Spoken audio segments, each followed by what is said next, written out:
So if you see your name with the title Mr. or Mrs., or they use our name in uppercase, this is back to Admiralty law. The legal fiction is an abstract term to explain a concept, and so is the term straw man. With debt collectors, people assume when a debt collector comes round that they have actual power. They don't. They have no power whatsoever. They only have the power that you give to them. What are you doing? Film this, please. Don't obstruct me. I'm not obstructing you. Right. Show us the warrant. So we don't consent. You need our consent. That's the end of it. Do you mind telling me who you I are? won't tell you anything. So you're a police officer enforcing laws, but you don't know every law, is that right? That's correct.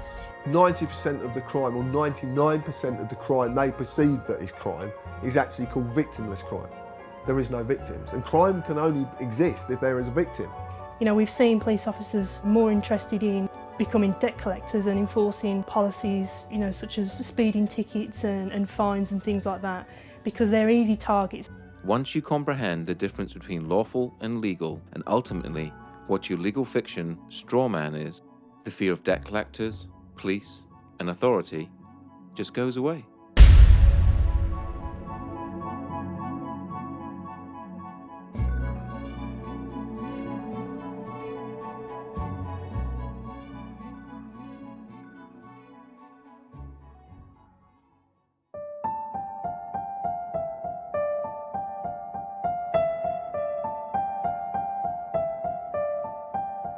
If you live in the UK, you are led to believe that the Queen is the only sovereign.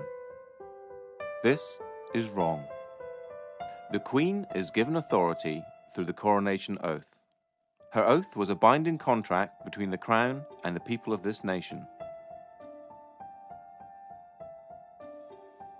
This means that we, the people, gave her her sovereignty. And as everyone knows, you can't give away something you do not possess yourself. That means that each and every one of us is sovereign. We each have supreme, independent authority over our own flesh and blood human body. The problem is, we have forgotten we are powerful. We have forgotten that we belong to and are part of one of the most amazing species that to our knowledge has ever existed. We have become media obsessed, and in turn obsessed with our own appearance and the way people think about us. The TV is king, but now that is slipping to the constant need to be in touch with our friends. Everything is about fear. Fear of debt, fear of terrorism, fear of ill health, or fear of climate change. This keeps us thinking that we need our government to protect us and rule us. With all this distraction, it is no wonder that most of us didn't notice the massive fraud that our countries and nations around the world have pulled on us. But as you will learn, government is a creation of man, and a creation of man can never be above man. They always need your consent, and this is where your power really lies. With knowledge always comes power, the power not to fear, the power to take a stand against anyone or any corporation that threatens you, the power to say no. It has been said that you need to know that you're in a cage before you can escape from that cage. Let's look into how you're being tricked and how your power is being hidden from you.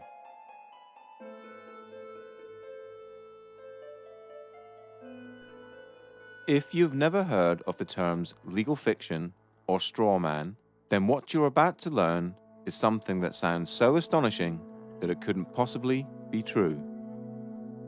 If I were to tell you that paying your tax, getting a driver's license, registering your car, paying fines, and attending court are all optional and that you are conned into agreeing with them, what would you think?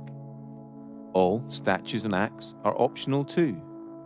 Your straw man is a fictitious legal entity created at your birth through your birth certificate and the registration of that birth. Okay, my understanding of the legal fiction, which is also referred to as the straw man, the way I explain it when I do talks, I keep it really, really simple. And what I do, I liken it to a game of Monopoly.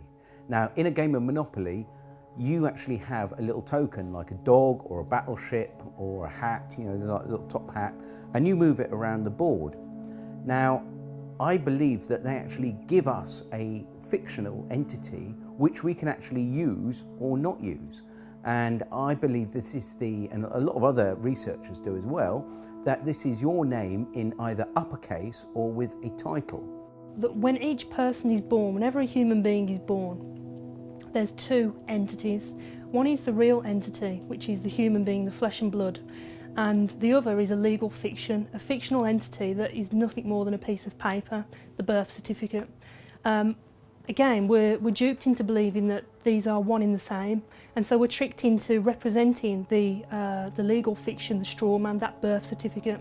So when people get fines and things like that, it's actually consulting the legal fiction, the non-existent entity, the corporate entity that is owned by corporations.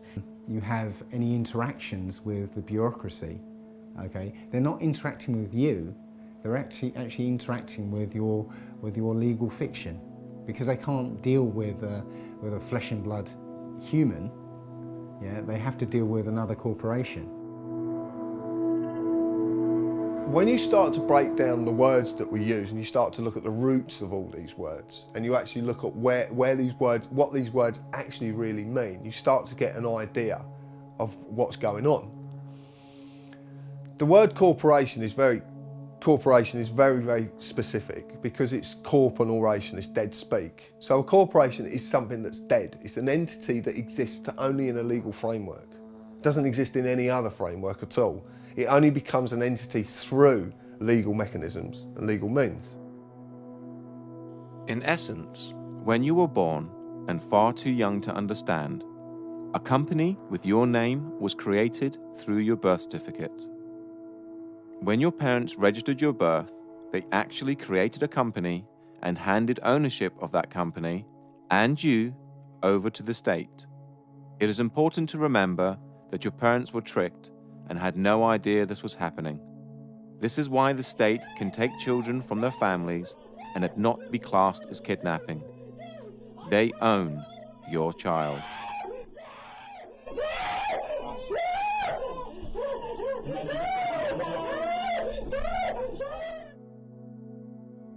They own 1/10.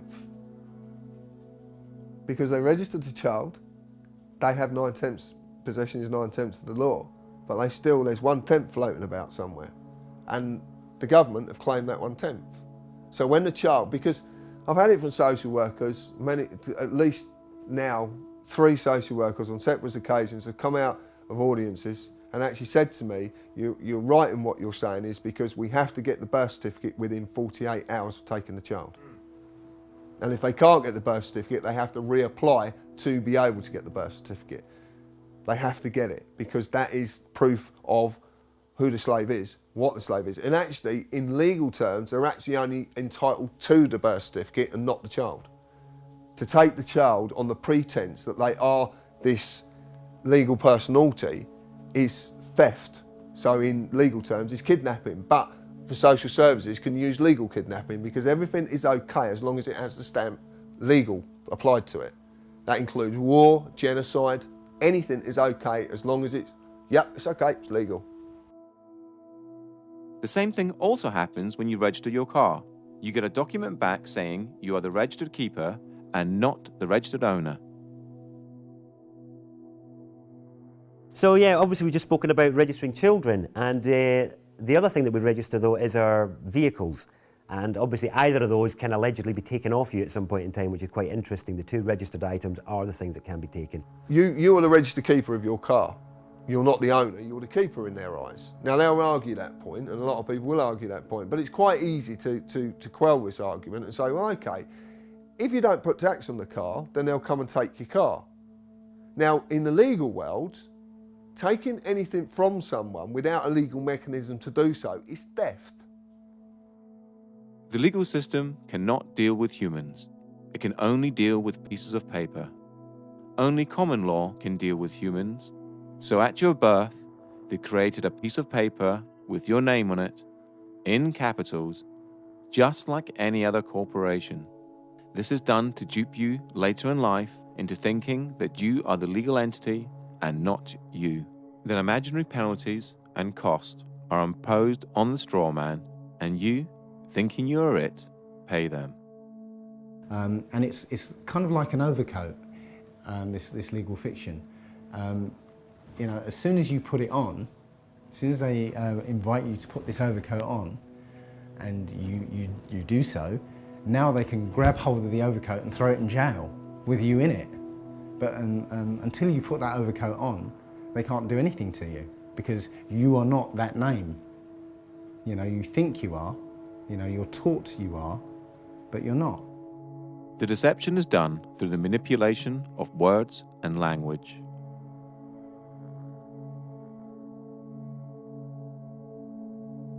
But that to me is legalese. It's just jargon that no one really understands, and because no one really understands it, no one ever questions it. We basically have a discussion that everybody is taught incorrect, but because everybody's taught incorrect, they believe it's correct. Legalese is a whole language of its own. It's a complete legal jargon that's not really designed for anybody to understand it other than those that are supposedly supposed to be enforcing it. And it's something that's so complicated that not even police officers understand what they're saying. What is wonderful is that they create their own language called legalese, and it has a completely different interpretation from English. You know, we're supposed to have you know, this sort of understanding that we were within the law, and yet they're not even using the same language as we are. The easiest way to understand legalese is to realize that there are many English words that have more than one meaning, depending on whom you are talking to. If I were to ask you what a person was, you'd probably say a human being, but that's you or I. If you were talking to someone in the law society, i.e. a police officer, lawyer, judge, etc., they have a different dictionary to you or I, and person could mean company or corporation, i.e. the legal fiction. You know, if you tell a lie often enough, it becomes truth, or certainly the perception of truth. So legalese is jargon that nobody understands other than those who actually come up with a jargon that really, really deeply understand it. And even police officers don't understand it, or magistrates, or even judges for that matter.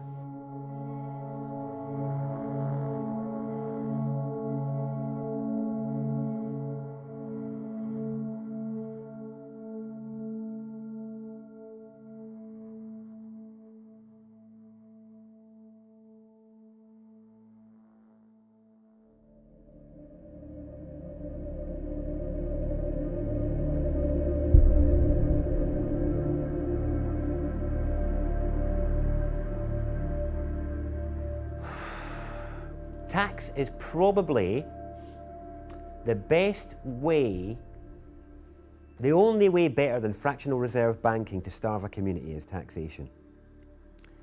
And it wouldn't be that case if the tax was actually spent on the people and on the land, but because it's not, it becomes a starving of the people. This again comes back to corruption. And tax would be fine. We'd be living in an amazing health service, incredible roads, all the rest of it, if all the money that went into the taxation pot was paid for what it was supposed to be for. My understanding is it isn't. The problem that we have is the implications for its non-use is that, other than fraud, it's the only debt that can deprive you of your liberty. It's the only debt that they can put you in jail for is tax evasion or tax fraud, which is pretty serious really, because you can ignore as many credit cards or loans as you like and you can never be put in jail for any of that. But if you try and not pay your tax for a while, they'll really like to let you know about that. Funny thing is, I don't see many representatives of people like Amazon or big corporates that aren't paying their tax in the slammer. Maybe they should be.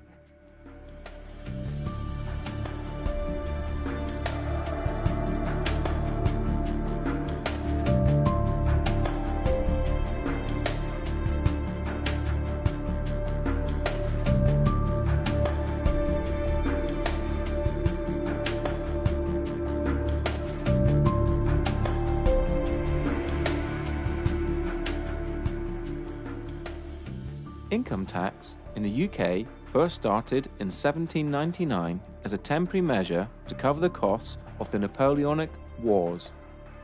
It is still a temporary tax today, which expires each year on the 5th of April and has to be renewed as a provision in the annual financial bill. Income tax was withdrawn in 1816, but was re-established in 1842 and has stayed since. Because of this, human beings are the only creatures on the planet that pay to live on it. The government does not own the product of your labor. If they did, you would be a slave. Since they do not own the product of your labor, then taxation can be defined as theft, or more accurately, extortion and blackmail.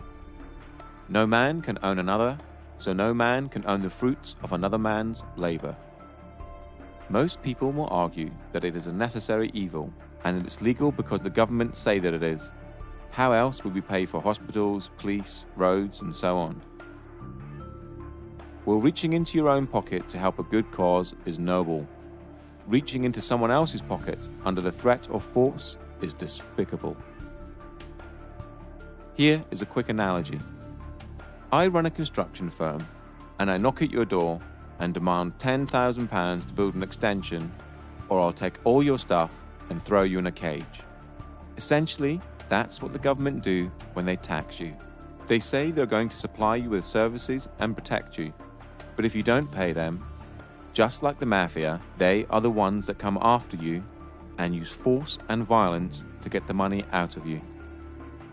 The trouble is, most people never look at these situations from these angles, and so rarely see the deception that is constantly being pulled over our eyes. A large percentage of all the tax you pay is used on war, bailing out the banks, and paying off the national debt. It has been calculated that 47% of all your income is spent on tax. You work 5 to 6 days a week and get to keep 54% of your wages. Then you have to pay for your mortgage or rent, gas, electricity, water, food, clothes, and that's just the basics. No wonder both parents have to work and work constantly, unlike families of just 50 years ago. You are a slave, and you're in a metaphorical cage that, just like Neo, you cannot touch, taste, or smell. A prison created by the mind of man. Governments essentially run human farms and feed you the perception of freedom. Governments do not make money within themselves. The government's primary function is to trick money out of your pocket and feed it into their business, so they can carry on with wars, deception, and human farming, all in plain sight.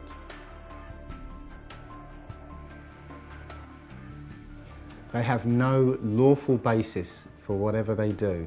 There's, they might claim they have a legal basis. Now, legal is a different thing altogether. It's essentially based on contract. You have to contract with them before it becomes law. This is a prison without bars. This is a prison without big walls to keep them in. It's just a prison of the mind. The main implication of not paying tax is that you will grow a set of balls and you'll turn into an adult. That's the main implication.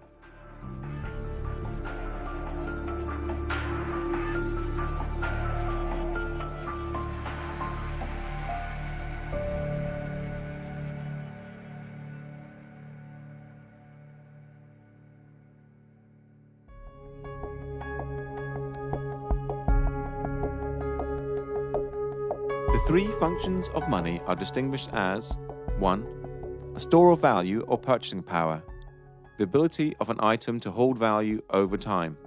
2. A medium of exchange. Money serves as a medium of exchange, i.e., an asset that the sellers will accept as payment.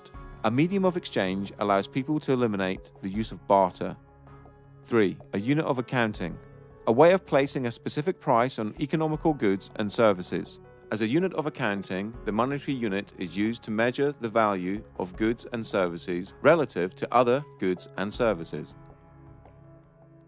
Money in its modern form arose from goldsmiths who retained gold and other precious metals in their safes and in exchange they gave certificates to prove the deposits.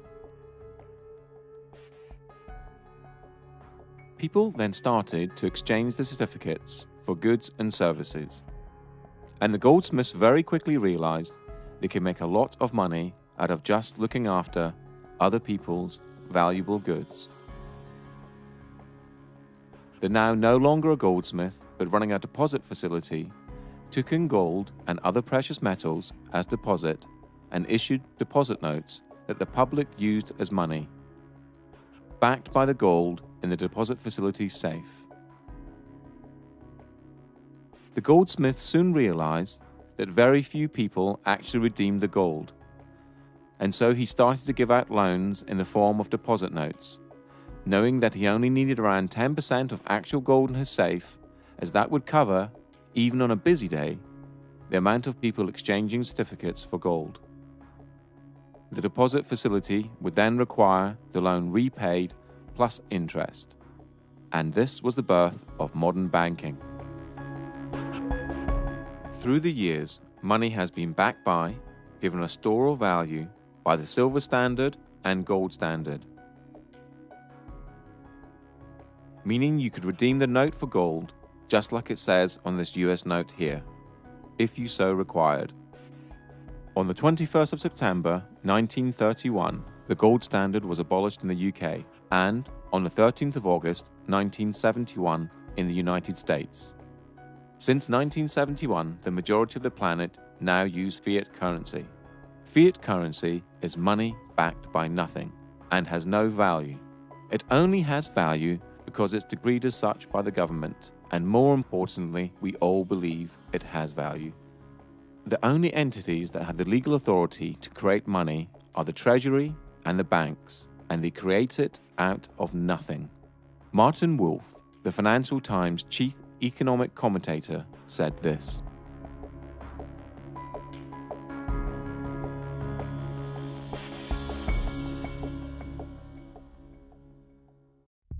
only 3% of money is physical and 97% is electronic, and this electronic money is completely controlled by the banks.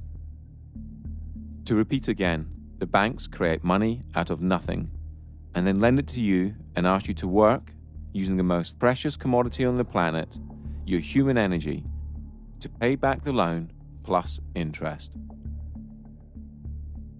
Money is essentially a claim on human labor and can also be defined as debt. A debt is created for you to pay back. So why don't the banks just print money and get rich that way? Well, because they need you. They need you to create a promissory note in the form of an agreement. A promissory note is a species of money, and when you complete and sign the agreement, the document now has value, just like a banknote. So, at the heart of money lending is a massive fraud. You create the money with the authority of your signature and the creation of a promissory note that the banks then securitize, making them more money. Then the bank makes you believe you have borrowed the money and requires you to pay it back plus interest. Please remember this when you get to the section about debt later on in this documentary. During this documentary, you will hear people talk about promissory notes and bills of exchange. A promissory note is a promise to pay and is created by you, the debtor, and a bill of exchange is an order to pay and is created by the creditor. And they both have value. The way I try and explain the whole crux of the financial system is what I normally do when I'm doing a talk. I have a little bag of marbles and I have 10 marbles in there if I haven't lost one of them. And so what I do, I sort of get the marbles out, show everyone, right, 10 marbles, put them back in the bag. I say, right, is there anyone here that can get 11 marbles out of this bag? And they're all looking at me like I'm mad. I say, well, that's how the banking system works. It's absolutely crazy because what they do, they create a certain amount of money, but then they want more back. But hang on, that interest that they want more back doesn't exist. It can never exist. So two things have to happen as a result. one thing, the supply of money, or marbles, whatever we're talking about, has to increase. And not only does it increase, it has to increase exponentially, more on top of more. So it's basically, the curve is going up and up and up and up. The other thing that happens is people are always, it's like musical chairs. You know, if we all stand up and dance and then we all sit down, but a chair is taken away, somebody is going to end up on the floor. Somebody can't find that money to pay back because that money does not exist. And this creates the poverty and crazy competition and not enough to go around. And this is the biggest problem with fractional reserve banking. Well, you think about it, they don't teach us at school anything about money. I mean, money's about the most important thing in this society. Why don't they teach us anything about it? They can't, do they? They can't. It's a confidence trick. Yeah. You know, and it's 180 degrees from the way we think of it. You know, we think that money comes from somebody else, but it actually comes from us. Yeah. You know, when you get a loan, they present you with a loan agreement. Yeah. What do you think that loan agreement is? What is it? It's a promissory note. Yeah. I promise to pay back 3 times the amount if it's a mortgage, you know. So what they do, that promissory note, they monetize it. They put it into an account and cash it. And now they give you that money and say, now you have to pay it back to us. But you created that money. You know, it's your promissory note. You created that money.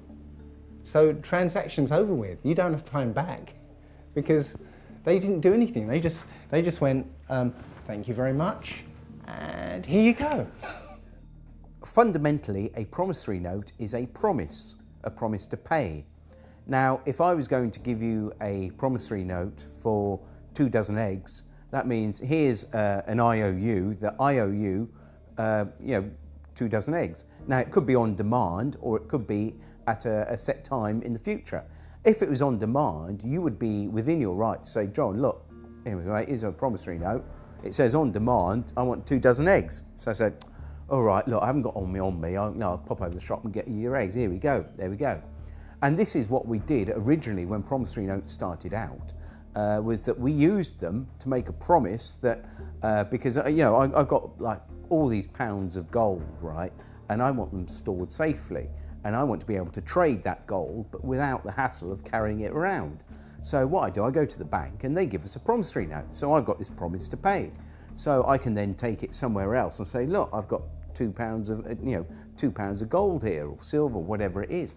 This is how it started out.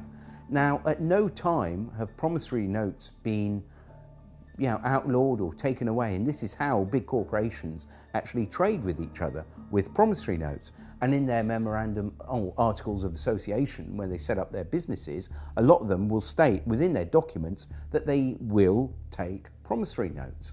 Now, the problem is, of course, that the actual Bank of England and our government, working with the banks, have taken away all the value to the promissory notes which are used as our currency. So now the promise to pay £1, well, £1 of what? It's not £1 of anything. It's just, it's now become like monopoly money. This is back to the analogy with monopoly. It's not worth anything. So basically it's just a piece of paper. So what we do, we can actually say, well, here's a promissory note for £1,000. I want to swap it for your promissory note, or put it into my bank account and credit my bank account with £1,000. Now, we spoke to a bank manager and we said to the bank manager, could you tell me what would happen if I came to your branch with a promissory note for £1,000? Would you have to accept it? And his words were, yes, of course I would. It's law. So you're going to accept a promissory note? No, I'm not going to accept it, but by law, I have to. So this is a bank manager that knew the law. He also knew the difference between a bill of exchange and a promissory note as well. So he was well up on his law. So, and remember, these are statutes, but because these are companies, they have to apply by their statutes, you see. We don't, but they do. So it's almost like, you know, they create enough rope and they end up hanging themselves, you see. So it's actually, the statute is the way that we actually overcome them, I believe. But, yeah. Because this is evolving, so, you know, as we do things, they do things to counter and so on. But this is evolving. The latest one is along with the remittance slip, other people have created a promissory note, which is literally a piece of paper that says, I promise to pay the bearer the sum of blah, blah, blah. And you sign it, date it, and now that becomes a specie of money according to the Bill of Exchange Act. In fact, the money in your pocket is a promissory note. Somewhere it says, I promise to pay the bearer, and there's somebody's signature on it. And it's actually an invalid promissory note because it's not dated. Or actually, that's wrong. That's actually wrong. It's on demand, so it is dated. It's not actually getting away with stuff. This is the thing you've got to get out of your head, because what's really happening is they're getting away with it. Yeah, no, you're right. Yeah. Yeah, you're just coming back into your power, and saying, no, I'm not going to give away my signature anymore. This is what you're doing. Your signature is the most powerful thing on this planet. Yeah, your signature is worth an unlimited amount. And this is the thing we don't realise. We have the power. You can go into a bank, okay, and come away with £100,000 as a loan, yeah? What do they take from you for that £100,000? Your signature. Your signature. Just your signature. You see the power of that signature now, yeah? So with your signature, if you write your promissory note, you've created money. And that money is your promise to pay.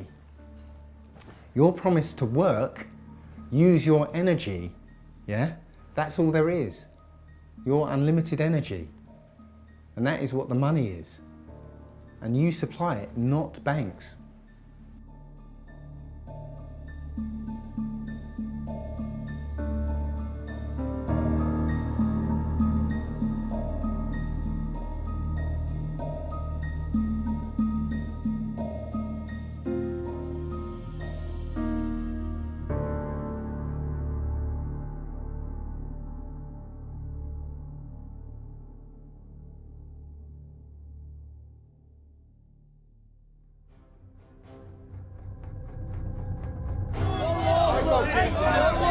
Don't assault me! Don't assault me! Walk back! Don't assault me! Walk back! Am I free to go? Listen, mate, I'm asking the questions. You're the public servant. Will you take your hand off my car, please? Thank you. I do not consent, officer. I don't consent to a mental promise breaching the peace. But I am sovereign over my human body, and I do not consent to any search. I do not consent to any authority you feel you have over me. I am a sovereign British citizen, and I do not wish to be searched. I am the county court bailiff. No authority. Excuse me, it's our right to film you. It's our right to film you. Yes, it is. Under what law are we not allowed to film you? Because I'm asking you not to film. Yeah, but you have no authority to tell me not to film. Because we're in a public area. James Parisi with the Quincy Police Department. What is your name, sir? That's good to know, sir. Yeah, what is your name? Well, I don't think that by law I have to identify myself if I'm on the sidewalk minding my own business and there's no laws being broken. You said, look, mate, I can't give you the full section. Can't give you the full section because you can't expect me to know it. Is your words, yeah? And I'm saying, well, if I can't expect you to know it, you can't expect me to know it. Can you show us a warrant, please? I think we've got a warrant for arrest. Can you show us a warrant, please? Show us your documentation. Show us a warrant, please, with a wet signature.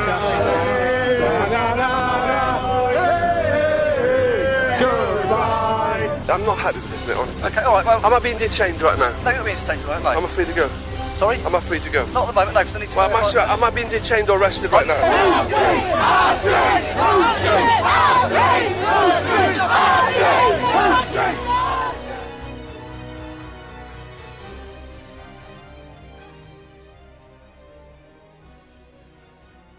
The difference between lawful and legal, as I see, is lawful relates to common law, the law of the land, the law which governs all people, the original law, which is quite straightforward. To me, it's a case of don't cause any harm or loss or damage to any person, and don't cause that to happen to anybody. and everything's good. And you know, that's pretty straightforward and simple. Everyone can understand what that means. Legal pertains to our legal system and where statutes and acts come from. And it's a system that doesn't actually relate to common law. So we've got these two systems running side by side.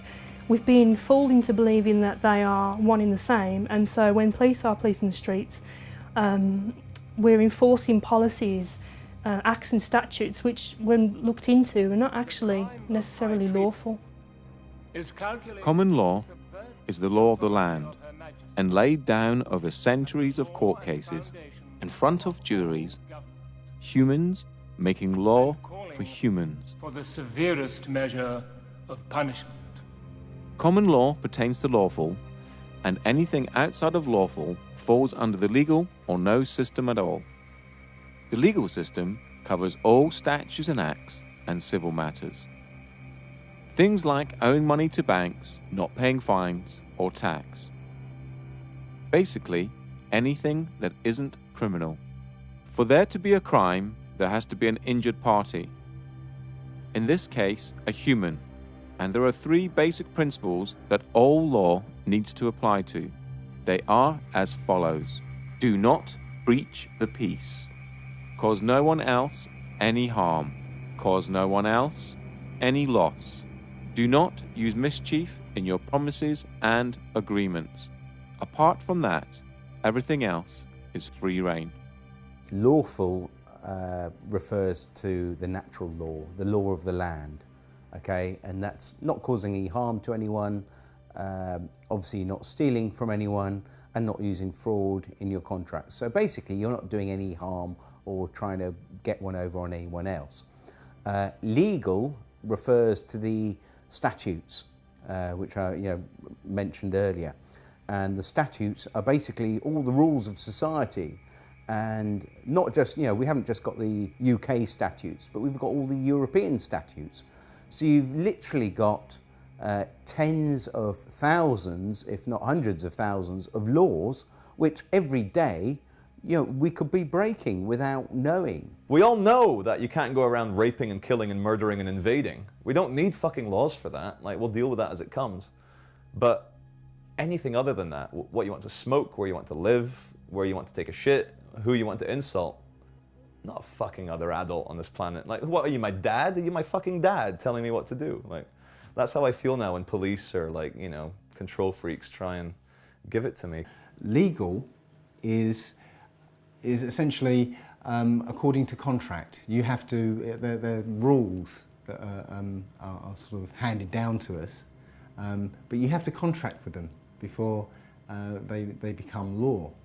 And that law is contract law. You enter into contract, you're bound by it. So yeah, it's two different things. One's overlaid on top of the other. Parliament has no say in common law and is bound by it. So they create Acts of Parliament, and in the US, Acts of Congress. Because government is a creation of man, and a creation of man can never be above man, they need your consent before they have the force of law. The principle of by consent, if people don't realise, is that we obviously have police because we want them, and that we only have to do what they say if it's reasonable, if we consent to what they're asking to. That is the principle of it for me. Obviously, the larger issue is the assumption that everybody who's walking on this land has given consent to be policed by these people. And that's an assumption that most police officers in this country live by without realising that it's not true, and this is where diplomatic immunity is a good example of where, well, actually the consent isn't given and the police don't have the power to act. Another good example that shows it's all about jurisdiction is that our police have no power at all at the American embassy. But that's on our land, isn't it?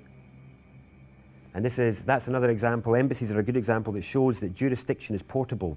It's not tied to land, it's tied to the party. So I can carry my jurisdiction with me, which is the whole principle of sovereignty in general. My understanding of policing by consent is that, as I said earlier, when a law is passed for it to be lawful, it has to have the consent of the people. People have to consent to that law and consent to abide by it.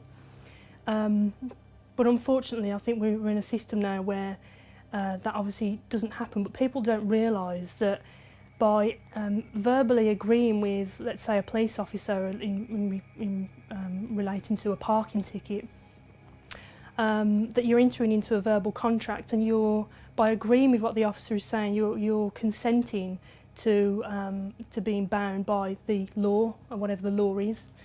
And people, when we say words like "do you understand," when a police officer says to you, reads the caution and says "do you understand," what they're actually saying is, do you stand under our authority? Now again, you know, I didn't know this as a police officer, and even the words that are spoken as a police officer, police don't even necessarily understand themselves. So I believe that people have to consent to a law for it to apply to them in the legal sense, because it's not common law. So when you interact with the police or the court system, they will ask you for your name, address, and date of birth. This is done to create joinder between you and your legal fiction, and to trick you into representing it.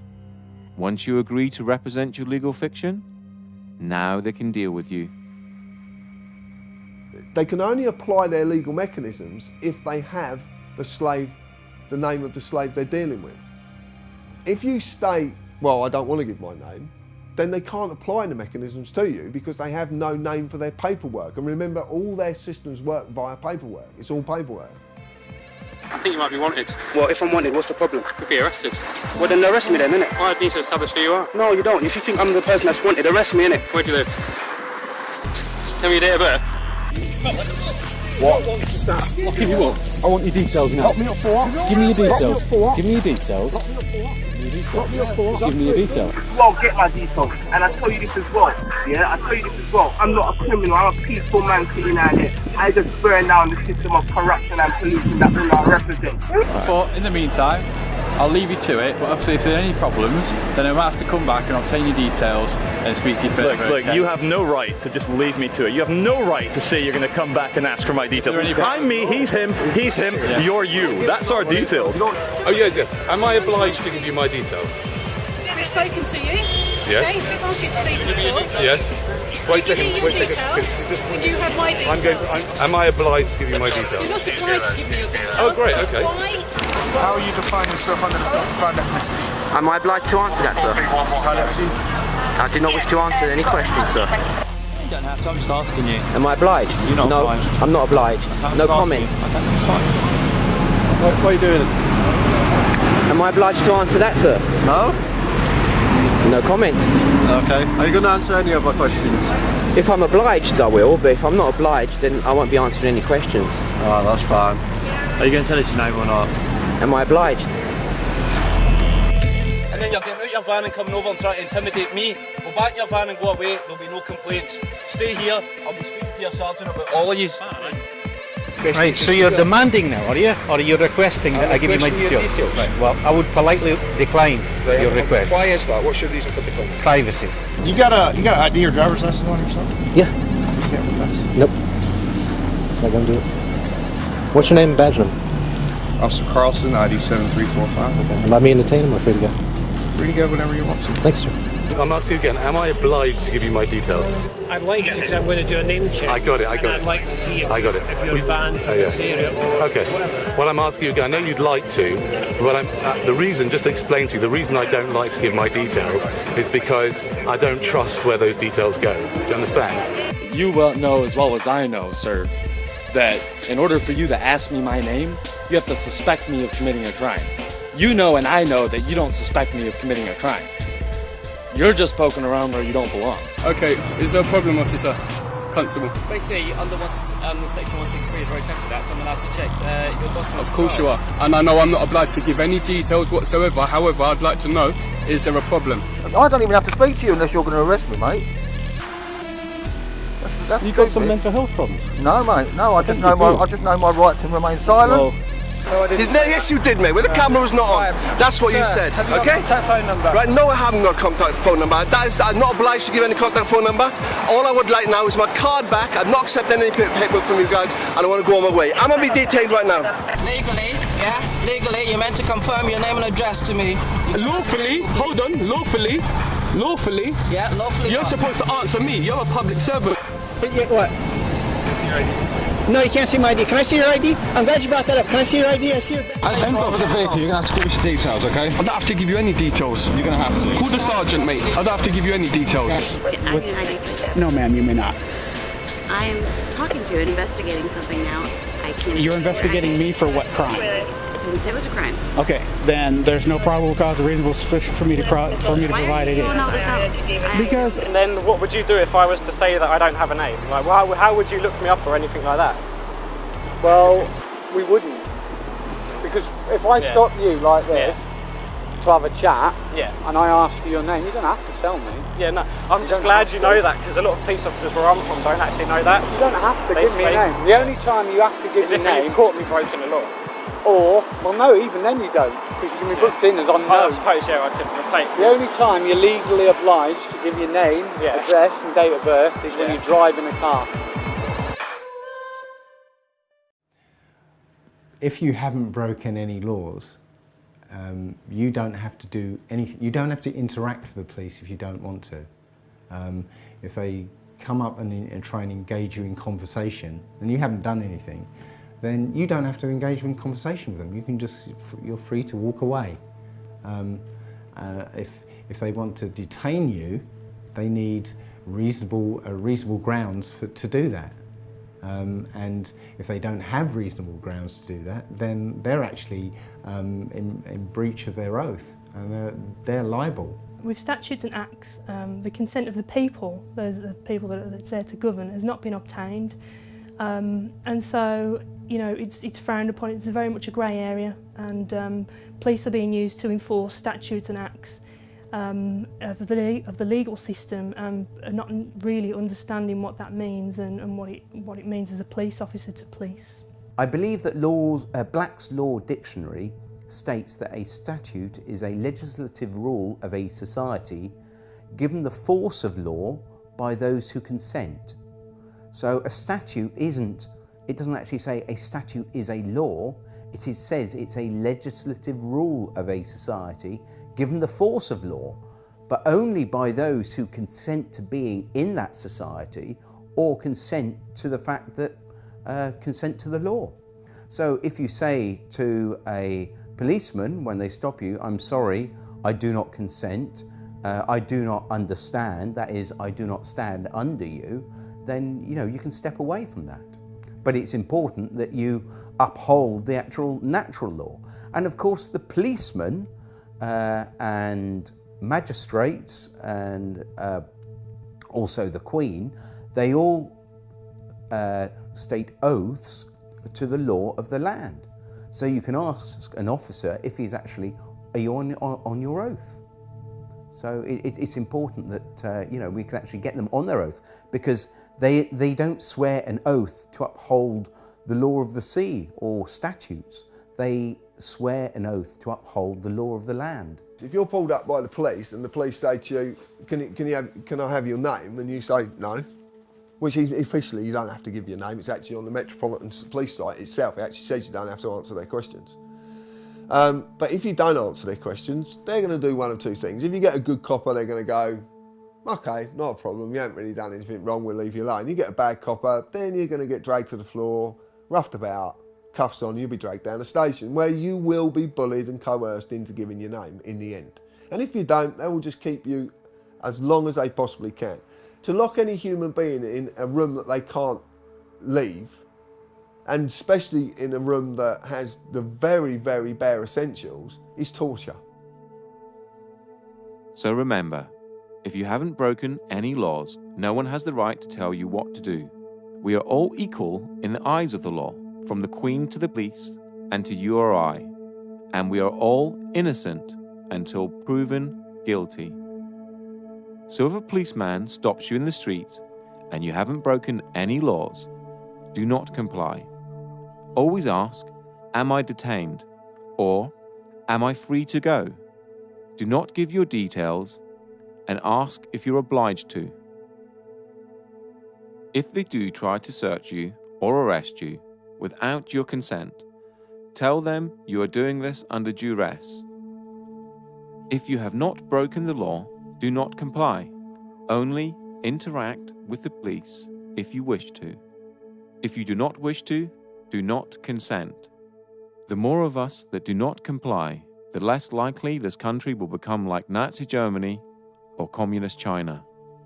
The police swear an oath to the Queen, so ask them if they are under their oath. If they reply yes, they are bound by said oath and can only uphold common law.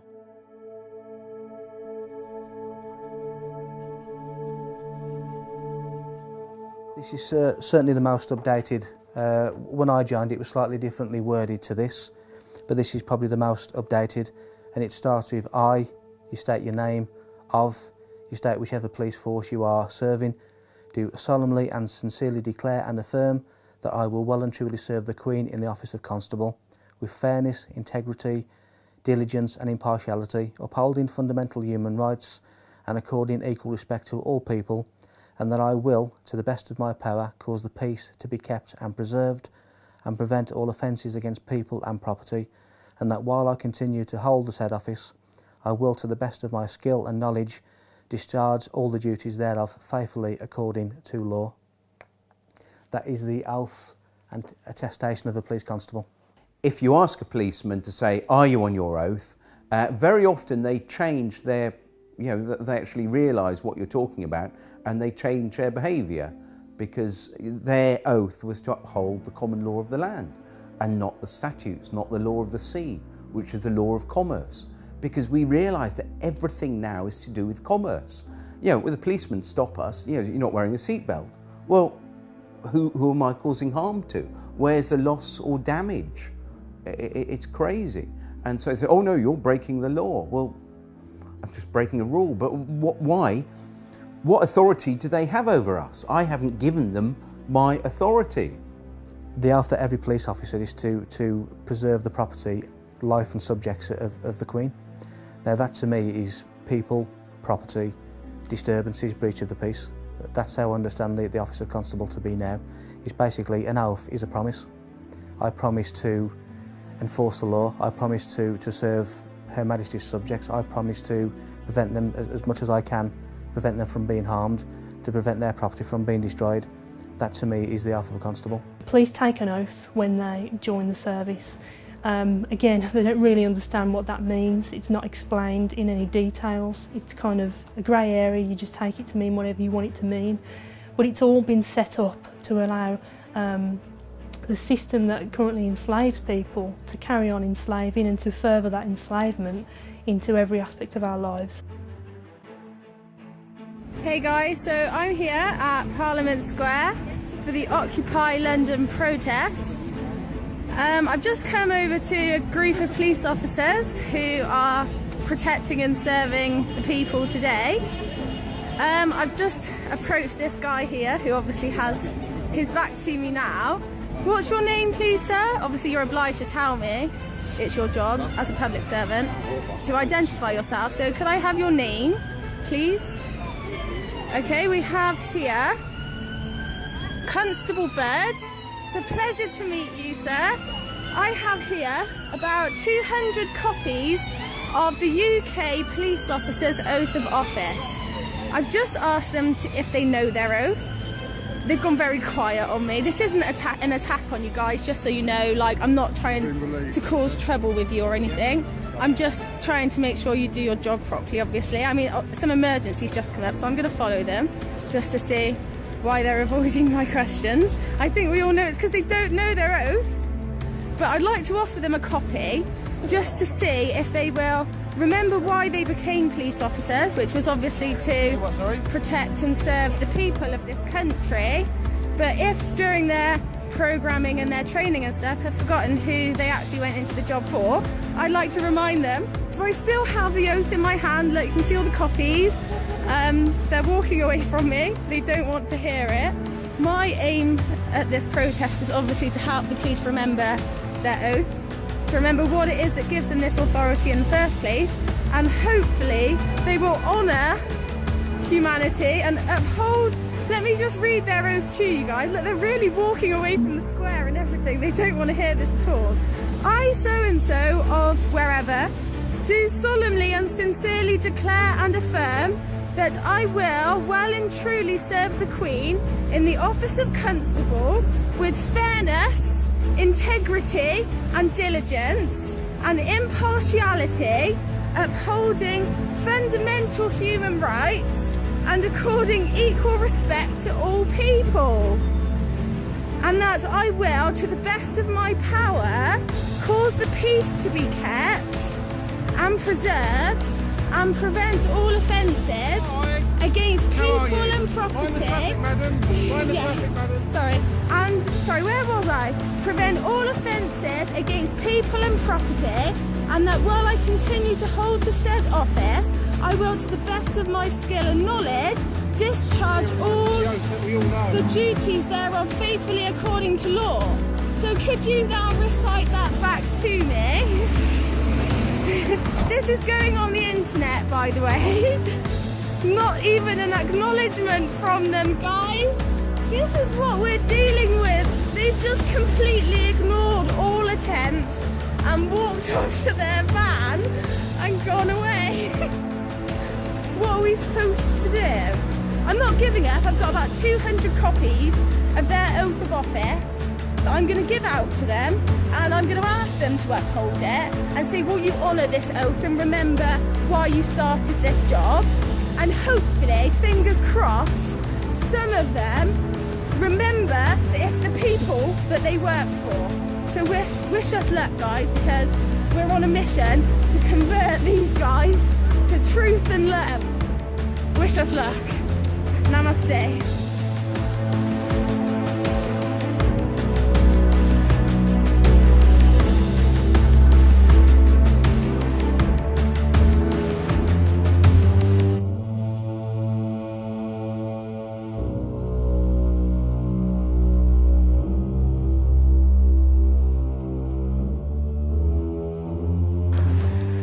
How are you insured? Excuse me, take your hands out of my camera. Today.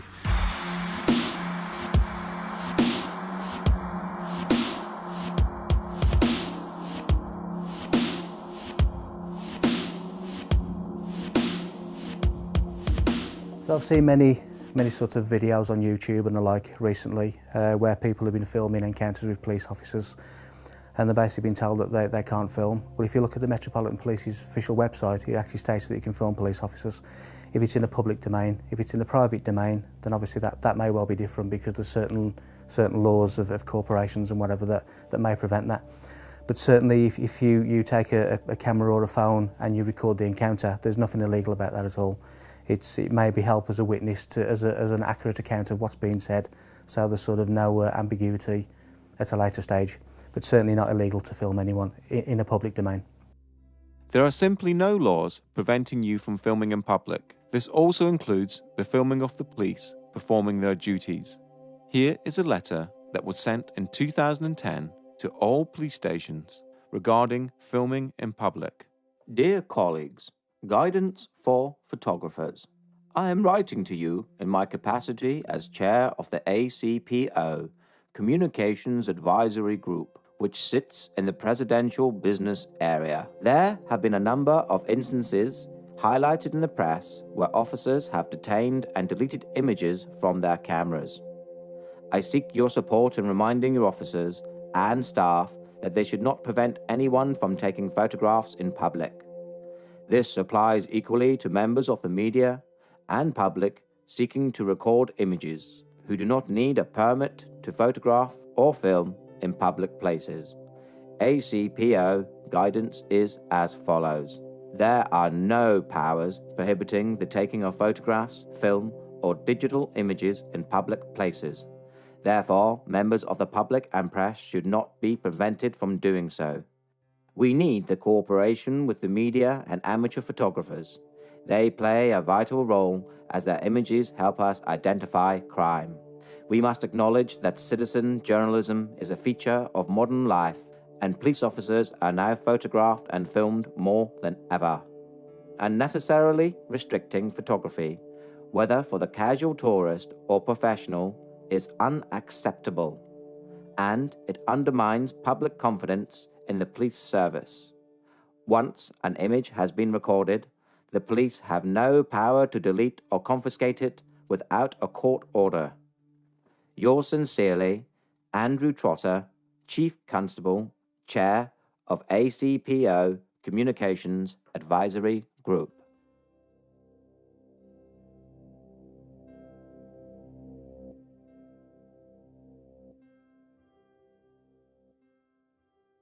As a professional television cameraman or a member of the public, I am allowed to stand in the street and shoot.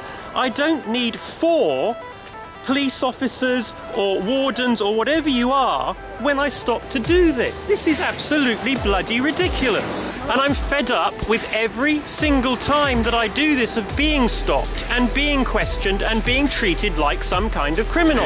Oh, for God's sake, this is Windsor Castle. There are 1 million people around here with cameras. Do you think a terrorist would stand here with a tripod and make it bloody obvious? Or do you think a tripod would just get a terrorist would get a home video camera out and shoot? It's obviously I'm wasting my time talking to you, sir. You clearly are. Thank you very much. Let me get on with my day.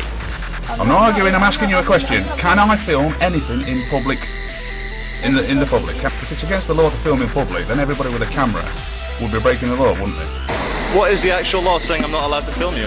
Nothing. There is no law to say you can't. Okay.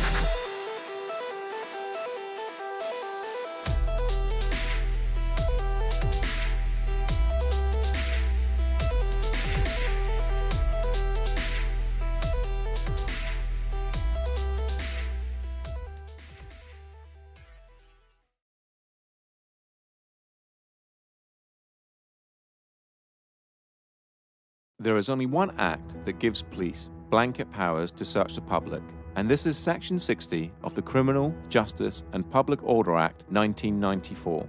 But this needs to be authorized by an inspector or above, and only if he or she suspects that instances involving serious violence may take place and that persons are carrying dangerous instruments or offensive weapons. The order will cover a specific area, normally a town or suburb, for a period of no longer than 24 hours. In a nutshell, if there has been a riot or a gang fight or something of that nature, a Section 60 may be brought into force, and anyone in that area can be searched without reasonable grounds for suspicion.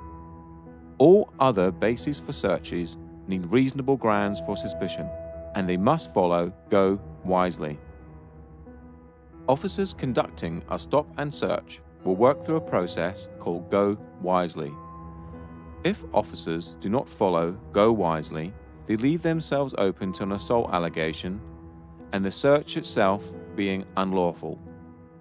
The police currently have over 20 stop and search powers. They are mainly for weapons, drugs, stolen property, or articles intended to damage property. Those made using powers from Section 1 of the Police and Criminal Evidence Act, commonly referred to as PACE searches, are the most common. Go Wisely is a mnemonic that was created so the police could easily remember the terms laid down in Section 1 of PACE. Section 1 of PACE is the foundation document for all searches that require reasonable grounds for suspicion. In this modern age, it is very easy to download the documents from the website supplied, such as Section 1 of PACE, a breakdown of Go Wisely, etc., and keep them on your mobile phone, so if you do ever have an encounter with the police, you have evidence straight away to show them that you know what they require to make the encounter legal. If a police officer insists on searching you, do not resist. It will only end one way. Tell the officer that you are alarmed and distressed and you are being searched under duress, and make it very clear that you do not agree with the search and only sign the paperwork if you want to. Signing the paperwork means you agree to being searched. Take a lesson from the previous section and always film your encounters with the police. This tactic works twofold. Normally, when you pull a camera out, the police completely change their attitude and work to a more professional standard. Secondly, you have evidence of the entire encounter in case the police officer tries to make any false allegations against you. If you are being searched under the Misuse of Drugs Act 1971, the police officer must comply to go wisely as laid out in PACE Section 1. The root power for the search comes from PACE Section 1 and they must adhere to it. If the police do not follow PACE Section 1, then the search can be considered unlawful and an assault charge can be filed against the officer or officers, as with R v Bristol 2007, where the police refused to give their name and the station they were dispatched from. From the mnemonic, go wisely, the most important aspects for you to question are grounds, object, and lawful reason. Ask the officer what are the grounds for the search and the object of the search, what he thinks he will find, and what laws allow him to do this. This is important because the police have to justify why they have stopped you and record this, and asking the questions makes it harder for them to stop you without reason. The point to all this information is, the police cannot search you unless a Section 60 is in place, without reasonable suspicion. You can, in such cases as a drug search, refuse by not giving consent, as laid out in the Drugs Act 2005.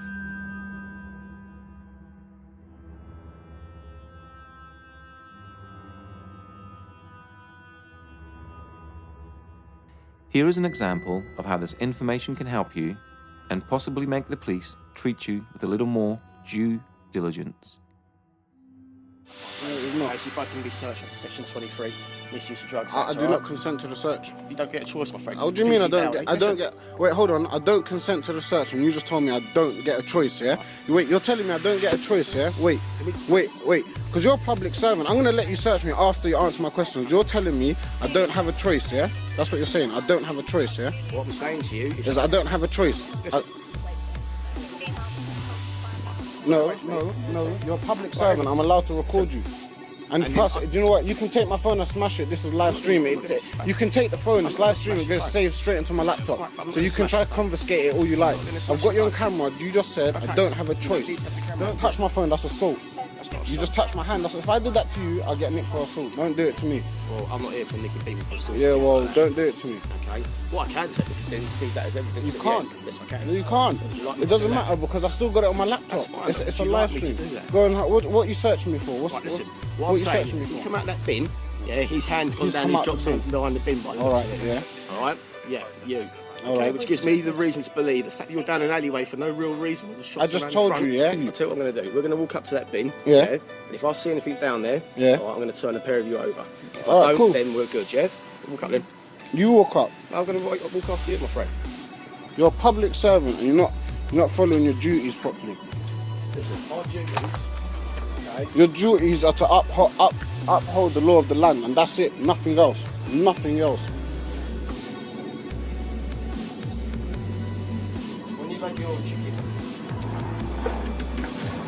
You're not obliged to tell them, but we don't have to tell them. And I'm telling him the law, innit, just in case he doesn't know. He doesn't have to tell you. I will not calm down. You don't have to tell them your name, Phil. If you want to, you can, but if you don't... Yeah? You never found nothing, you're not going to search me, that was your deal, innit? Yeah, that's my deal. Cool. And now I need to ask you a question. Are you working in accordance to the oath that you took to become a police officer? I need to answer that question. Of course you do. You're a public service. You're a public servant. You have to answer all questions.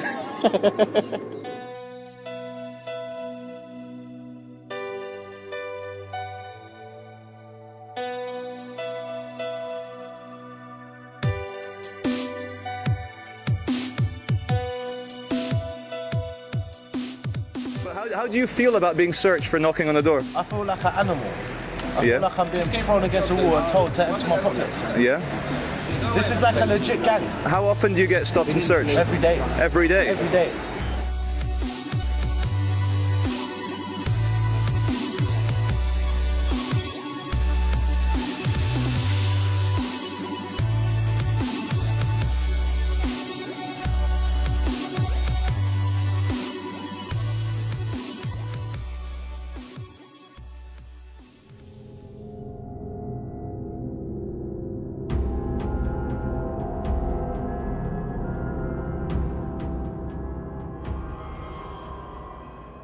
If you were being stopped by the police under Section 163 of the Road Traffic Act, which allows the police to stop a person driving a mechanically propelled vehicle, you could argue that you are not a person and that you're not driving, you are just travelling, which would all be true but will probably get you nowhere.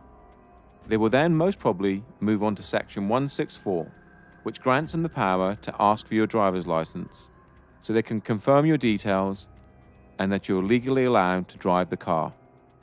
Now, since this is an act we're talking about, there is no law saying that you must give your name, but by having a driver's licence, registering your car and paying road tax, you sort of agree to it through conduct, to the rules of the Road Traffic Act, that is.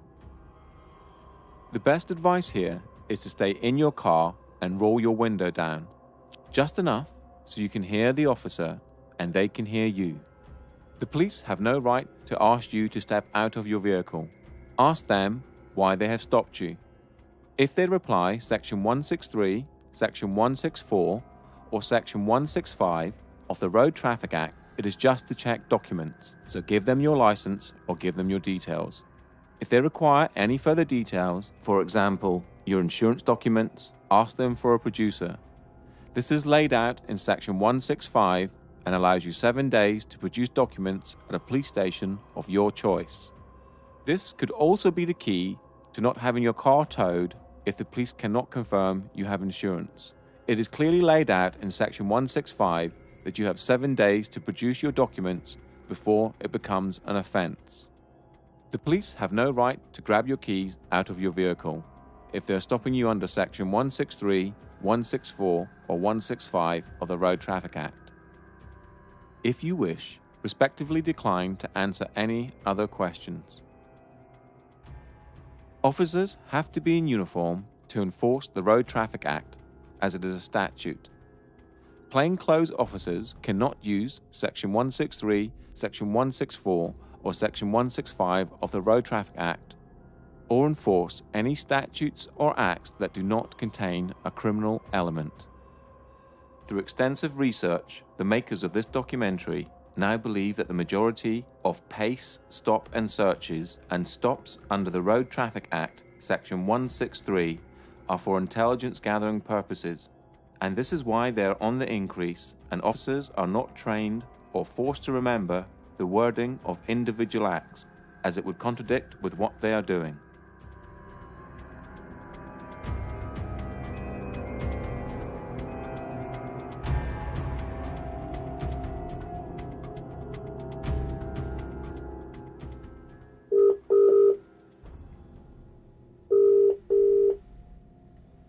Welcome to Hertford Chicken Stabulary. If you know the name or the warrant number of the person you wish to speak to, please press 1. A new trend is occurring with police searches, and it has to do with the taking of mobile phones to check the IMEI numbers. You right, Sarge? How you doing? You okay? I'm fine, thank you. You don't want to give the officers your details? Yeah. What is there a reason for that? Because I haven't committed any crime and I don't think I'm obliged to. No, you don't have to. Yeah. What we will do is we do an IMEI check on your phone, though. We are being told to do that. What's that? Okay? Check your phone to make sure it belongs to you. It belongs to me. It was given by my girlfriend. Yeah, we're entitled to do that, okay? Okay. So if you can hand your phone over to the officers and we'll do a check on that. Okay. You have to do that? Sorry? Am I obliged to give you my phone? Yes, you are. Alright. We're checking to make sure it's... I've got that on record. Now everyone has a mobile phone, and I would think it very difficult for them to say they had reasonable grounds to suspect that the phone was stolen, unless the officer's information was intelligence-based. After an extensive search online, nothing came up, so I called the police to ask them. Here is that conversation.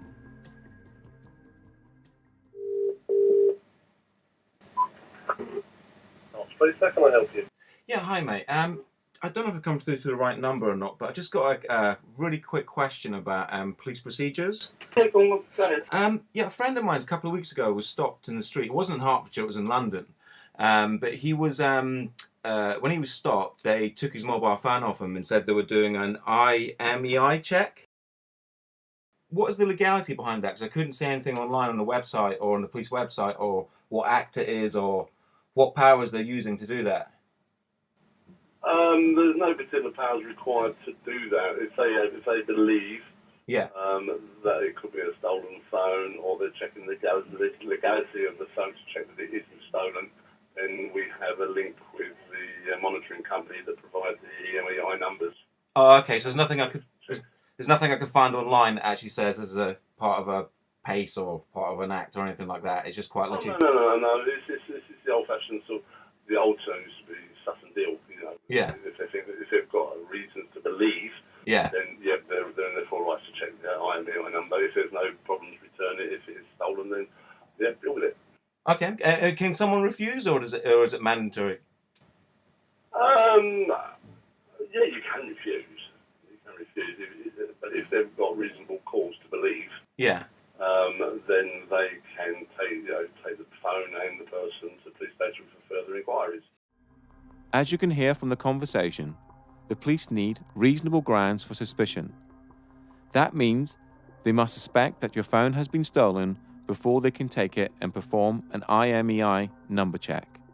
This seems to be a new police tactic to try and gain your details through underhanded and mischievous means.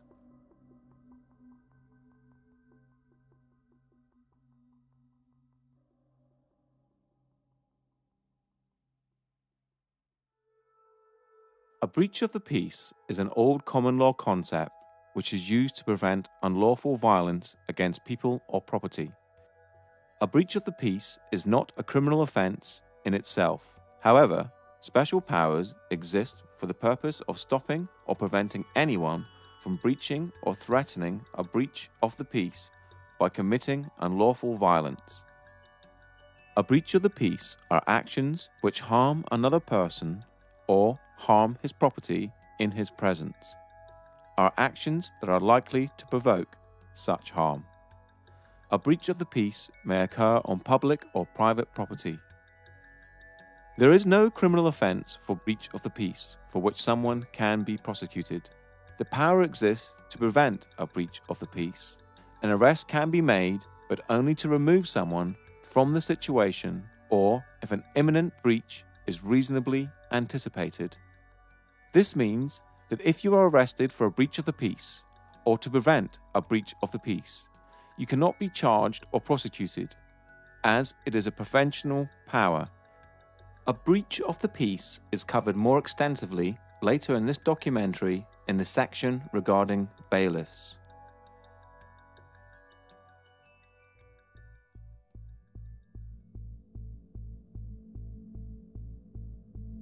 Section 5 is probably one of the most abused powers the police have in their arsenal, and a police officer can arrest without warrant if he believes you're in breach of this section.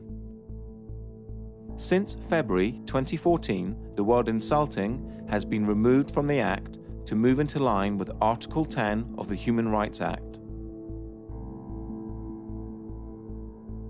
This means you can say whatever you wish as long as it's not aggressive in nature or provoking violence.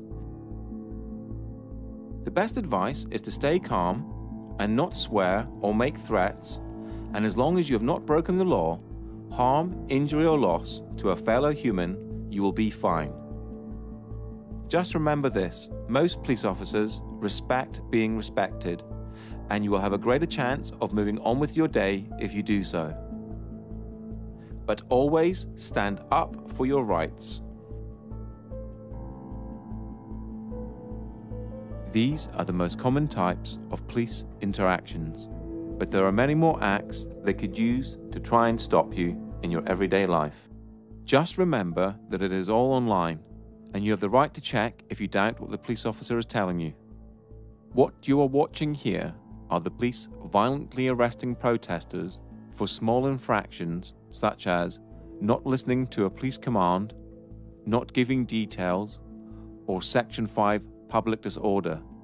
They have committed no crime and are now essentially being tortured. The police seem to be able to get away with horrendous acts towards people and in some cases treat the general public worse than criminals. For example, imagine someone is arrested for assault, then taken back to a police station and refused to give his name. Would the police then throw him to the ground and assault him until he gives his name? The answer in most cases is a resounding no. That would be torture.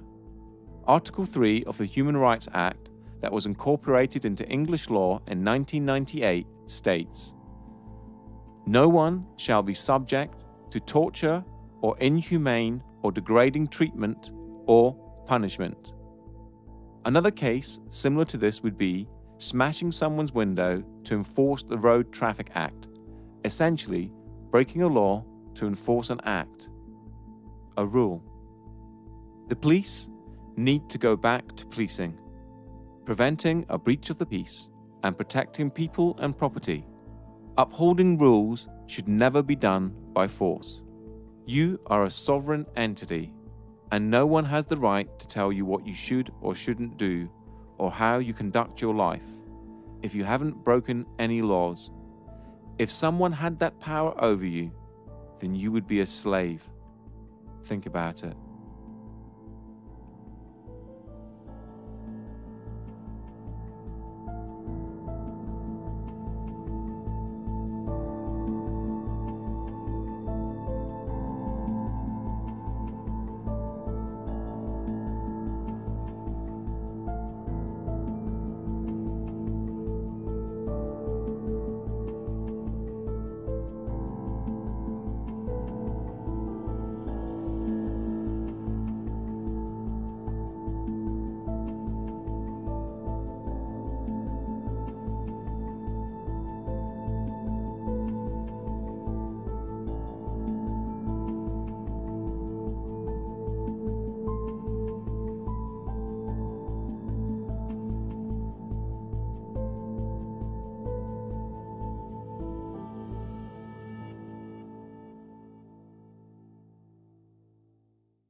As covered in the first part of this documentary, money does not exist.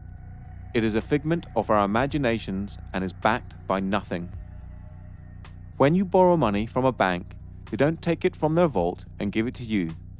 Instead, you fill out an agreement, sign it, and they tap on their computers, and hey presto, the money is brought into existence. For a contract to be legal, it must have equal worth. The bank basically give you nothing and expect you, using your own human labor, which is the most valuable commodity on the planet, to work to pay it back. This alone renders the contract void. Debt, and the whole industry associated with it, is central to the control system that surrounds you. Possibly the only times that you feel intimidated in your life is for police encounters for non-criminal activities and when you owe money to a creditor, and then consequently the debt collectors or bailiffs they send after you. How, in 2015, do we still have scenes like this? Contracts and debt can never be remedied by force. We will show you that debt collectors and bailiffs have no powers except in very extreme circumstances, and only as a last resort, meaning everything you're watching here is completely unlawful. Even when force is authorized, it is classified as reasonable force and cannot be used against a human. Owing money is not a crime, and you can never go to prison for not paying a debt. The whole of the debt industry runs on fear and ignorance. So now when debt collectors call, the first thing, well, not that they call me anymore, but if they did call me, I think now the first thing I would do is say, thank you very much for paying off my debt. That's really kind of you. You know. And they say, what do you mean? I said, well, you bought my debt. You might have only paid 10p in the pound for it, but as far as I'm concerned, you've paid off my bank account. Thank you very much. I really appreciate it. So yeah, and the great thing is you can have a laugh with them, yeah, because you don't take it. You know, what happened when they first started calling me, I used to get really nervous and my voice would start going all wavy. And, you know, my heart would start going, and I'd be on the phone to them because I felt really guilty, because I felt I'd done something terribly wrong, getting into debt, you know. And then I realised that the whole system is designed to get us into debt, and designed to, the fact is the debts can't be paid off. And every single politician that comes on the television and says, oh, we've got to make cuts, and, you know, we've got to do this, and they're trying to cut our little local hospital down here in Swanage. Well, the fact is that it doesn't matter how many cuts we make, we can never pay off the national debt. Or we can't even keep up with the interest on it because it's growing exponentially. And so this is all part of this control mechanism to keep us poor, to keep not enough to go round. When in fact, you know, if it wasn't for the money, we would have complete abundance. With debt collectors, people assume when a debt collector comes round that they have actual power to do something to you, anything to you. They don't. They have no power whatsoever. They only have the power that you give to them. They're kind of like third-party, you know, strangers, interlopers. You know, they're kind of interfering in your financial affairs. You know, you didn't contract with them. You know, you don't know who they are. They've just turned up on your doorstep, demanding money. You know, who are they? You know, so what they do is they bully you or trick you into contracting with them. And if you contract with them, now you've got a contract with them, they can chase you for money and hound you for money. They'll have a legal right to come after you, but that they have nothing until you give them that. And one of the tricks they do is they might say, yeah, give us £1 a week or £1 a month. Yeah, just give us £1 a month. And you know, that sounds kind of reasonable. You know, especially if you really genuinely believe that you have a debt to pay. Yeah, yeah, it sounds quite reasonable. But as soon as you start paying them £1 a month, you've just said that you owe them something. So you've contracted it with them. So now that you have to pay them the amount, and that's what usually happens. They'll come after you for the full amount because now they have the authority that you've given them to chase that amount. I've got very little time for debt collectors. I think I've called them everything from the detritus of the human psyche to the scarred baton bearers of old that would wait around the corner waiting to pounce on the innocent and the unwary and those unable to defend themselves. Because the funny thing about debt collectors is, as soon as you show you know what they're talking about, they disappear. So they are actually only there to bully money from those who don't know how to take a stand or don't know what their rights are. Yeah, a very low opinion of debt collectors. To the people who are worried about debt, let me quote a friend of mine who I will call Jay, because I'm not going to name him because he still works for the Royal Bank of Scotland. He's a credit risk underwriter for Royal Bank of Scotland, quite high up. And on the trading floor and all the kind of stuff he does, they have a saying: the only person that owns a debt is the person who worries about it. And it's as simple as that. Don't worry about your debt. It's not real. Okay, it's real in the extent you fucking agreed, but it's not. No one's going to die, nothing bad's going to happen, no one's going to get thrown in debtor's prison because it doesn't exist anymore.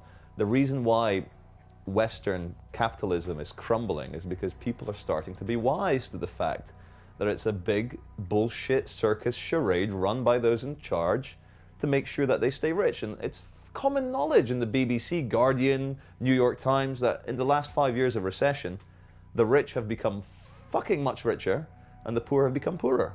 If that's not enough cause for revolution, I don't know what is. But people, the only thing that holds people back with anything is fear.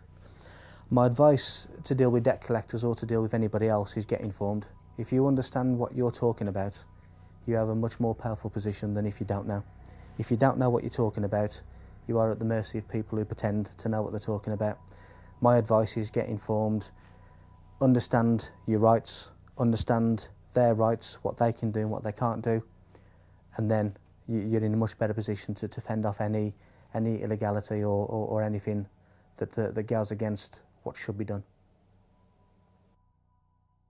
Since the financial decline starting around 2007 to present, caused by the banks and then subsequently bailed out by public money, the effects of which are still being felt across the world.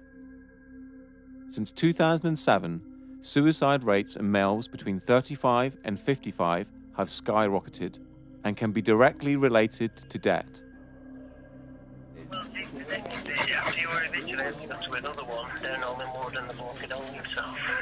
Oh, right. So you had to go to another eviction in Hollywood and the bloke had hung himself? Oh my Oh, gosh. no. It's not good, is it? Really? It's not Seriously? good. Our heart goes out to Bloody everybody. hell. Everybody. Right, well, I'll just make this question. That's what they're doing to people. This is what's going on. Have you finished today? Also, suicide rates in postgraduate students has risen drastically and can be directly attributed to debt. Before we continue, you must realize that no one has power over you. The system that surrounds you is just an illusion, created by the mind of man. Owing money or breaching a contract can never be remedied by force. And in this game of cat and mouse, knowledge is your most powerful weapon.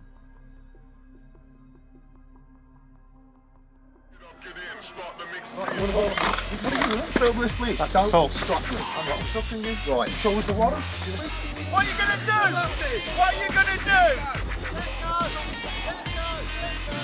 Take it back. Where's he going? What is he doing? Stop that! You're being really stupid. Why don't you get some respect for yourself? Have a bit of dignity. Show us the warrant, please. I think we've got a warrant for the arrest. Can you show us the warrant, please? Show us your documentation. Show us the warrant, please, with a wet signature.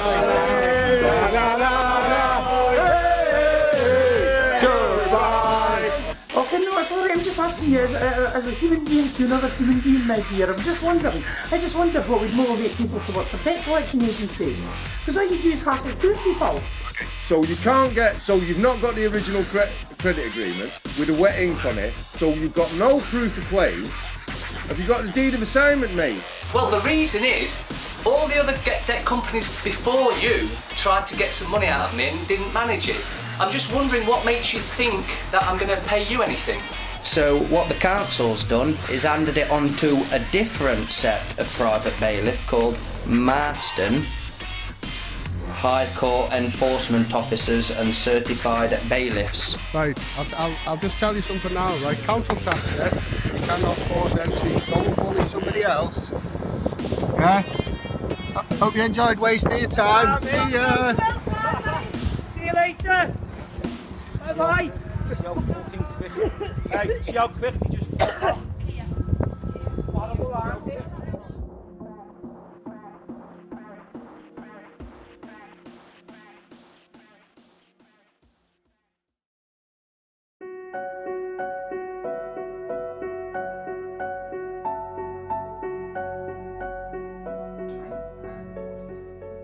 My name is John Whitterick and I have a website called getoutofdebtfree.org, and basically what we do, we help people realise that the whole banking system is basically fraudulent, and we offer them the tools to actually challenge a banking system and basically get themselves out of this fictitious debt. The services we offer are, we offer template letters. We also offer start off with, if you're working with debt collectors, if you're dealing with debt collectors, we've actually got a very simple way of dealing with them, which is basically a addressee not recognised, return to sender, because it will always have your name either in uppercase letters, or it will have a title called Mr. or Mrs, and you can say, well, hang on, that's not me, I'm not the title. I don't spell my name in uppercase letters, so the addressee is not recognised. So that's one way. The other way we deal with the banking system or debt collectors is basically say, well, where did the money come from, and have I got a valid contract with you? And if I haven't, and if you can't prove that I have, then we are agreed to the following terms. And we send out a series of letters about 10 days apart. So, but it's, it tends to prove to be very successful. What it was, I used the method myself quite a few years ago and was astounded how easily that actually these companies just gave up. And so all I did, I got a website together and actually shared this information. GetOutOfDebtFree.org is a site that has been set up to help people dealing with the agony of debt. And the template letters just need you to adjust a few details and they're ready to go. Get Out of Debt Free has already helped thousands of people to get out of debt, and the combined amount of money saved so far is over £12 million. And that's just from the people who have reported their success to the site. The forum is a large part of the site and is broken down into different sections such as bailiffs, debt collectors, credit card companies, etc. It is full of people who will fall over themselves to help you, and with a wealth of knowledge and experience that will make sure you are not alone. So the important thing is that you have to keep hitting the ball back in the net. What you're doing, whatever they send you, you have to reply to it and send it back. Now, after you've sent them the 3 letters, also what's included in the letters are a fee schedule. And the fee schedule says, well, look, every time you send me a letter, if we can't agree, if you can't prove that I owe you anything, then we're going to agree to the following terms. And, you don't call me anymore. And if you do, it's going to cost you this much. And every time I have to write a letter to you, it's going to cost you this much. So what you do, you send them the fee schedule. And of course, if they do send you anything or contact you, you then start totting it up. And after a while, what you do, you send them an invoice. And if they don't pay the invoice, you can then get onto the small claims court online and actually start, pursuing them for the money.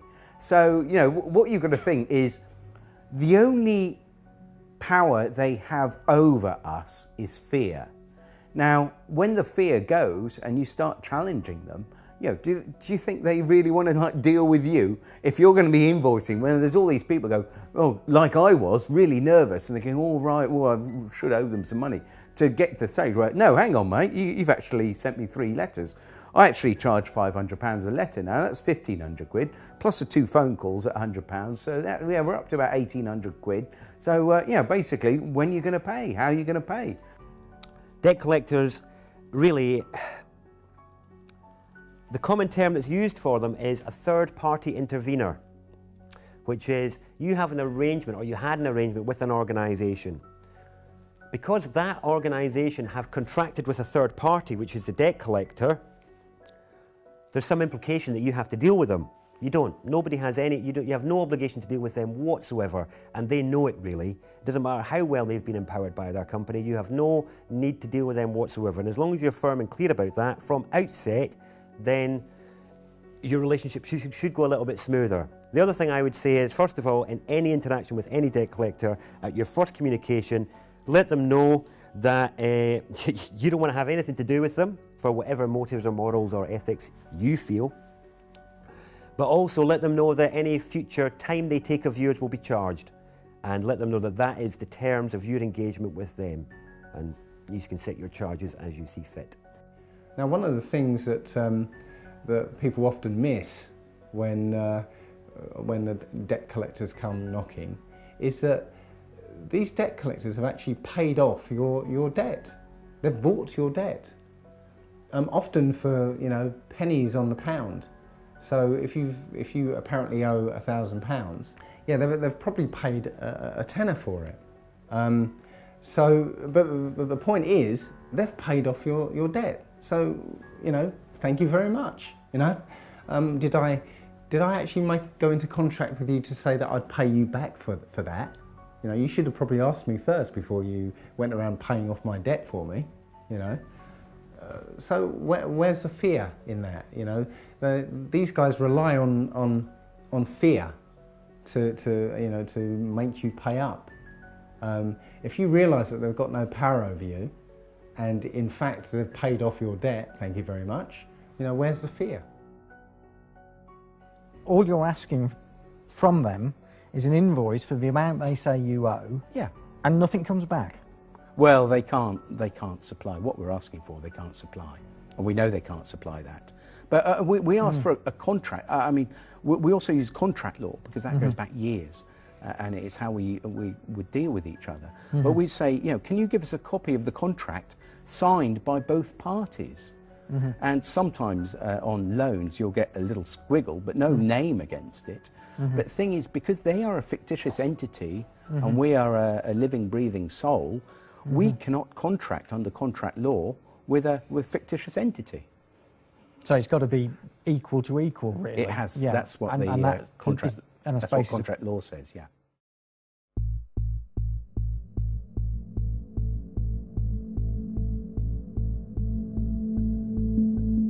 Debt collectors have no rights of entry. If they turn up at your door, they can only negotiate how you will pay, nothing more. If they make threats pertaining to more power than they actually have, then they are breaking the law. Normally sending the 3 letters as described in the previous section, plus an estoppel, is usually enough, and it works in nearly all cases. If an agent of a debt collection company turns up at your door, you do not have to deal with them unless you want to. The best thing to do is to not open the door and wait until they go away. If you open the door, go outside and close the door behind you. Take your phone and film the encounter. Tell them you do not want to deal with anyone at the door or over the phone, only by post. Ask them to leave your property, and if they don't, or make threats, call the police.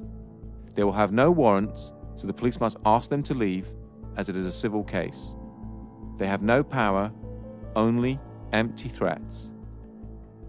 We deal with bailiffs quite differently from how we deal with debt collectors. So if bailiffs suddenly say, oh, we want some money, the first thing we would do is, if normally they contact you by post first. And we would just make a differentiation. We're talking about not court bailiffs, but we're talking about private bailiffs. And so for banks and things like that, it's always private bailiffs. So court bailiffs are a little bit different and a little bit specialised. So, but if you're dealing with debts, as you know, and the website is, we'd be talking about private bailiffs. Now, the thing is, they actually have very, very few powers, if any. So the first thing you do, you send them a removal of implied rights of access. So you send them a document you can download off the website, which removes their implied rights of access. Now, what you're doing, you're removing that common law right from the bailiff to be on your property, which means that as soon as he sets foot on your property, then he's committing a trespass, which you can then sue him for. So you make that very clear to him. You can then put that notice on the door or on a window so that it's visible when they actually come onto your property. That's the first thing you do.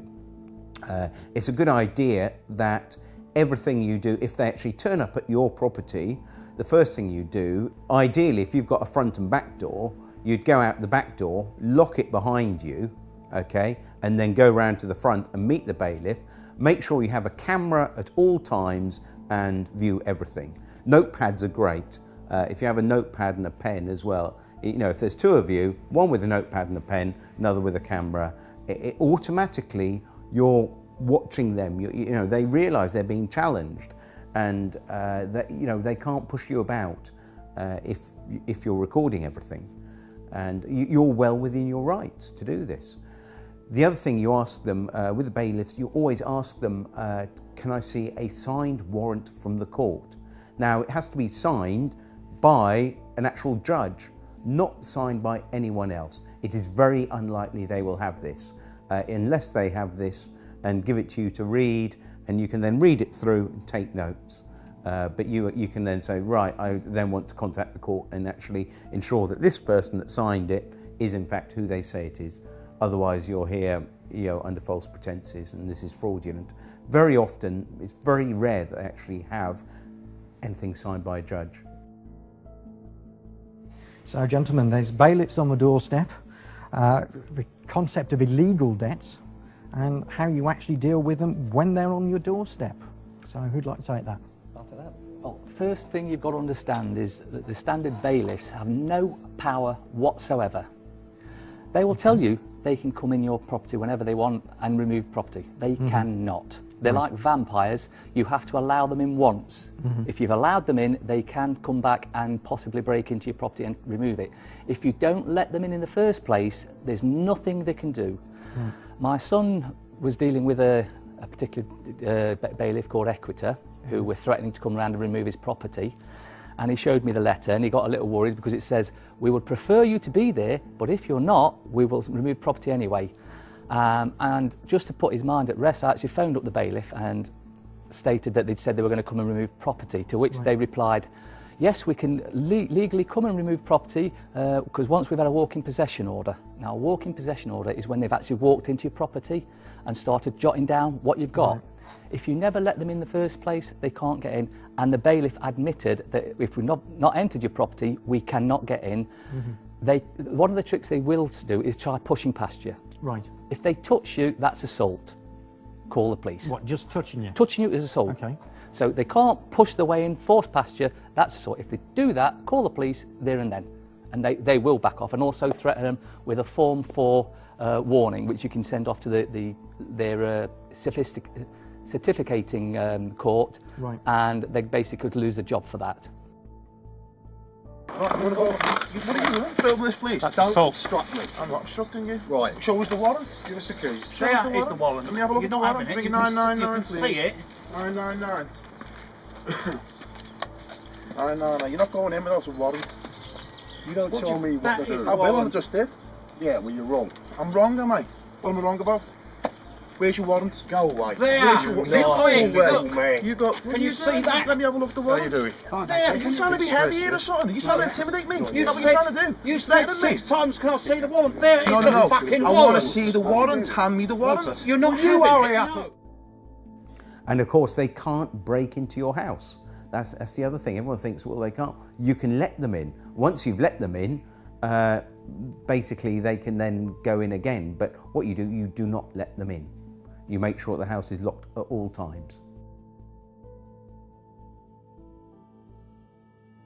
Except for in exceptional circumstances listed here, criminal court fines, income tax, or, if it's a business, can reasonable force be used to gain entry, but only as a last resort and only after all other avenues have been exhausted.